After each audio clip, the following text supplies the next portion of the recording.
naman magpakilig ang newbie Klazumi. Talaga naman, no? At ngayon naman pala guys, ang susunod natin na isasalang ay ang cutie Erndra. Si Ernest at si Sandra. Let's go! Unahan na kita, Sandra.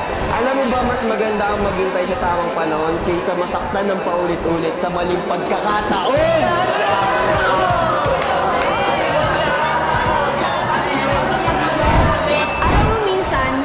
Pagsisid ay parang pag-ibig. Kung kailan lumalalim, saka naman lumalamig.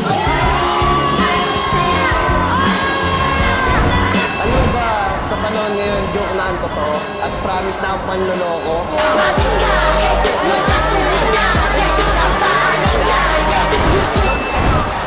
Ang sorry ay para lang sa mga bagay na hindi sinasadya at hindi para sa bagay na paulit-ulit ginagawa.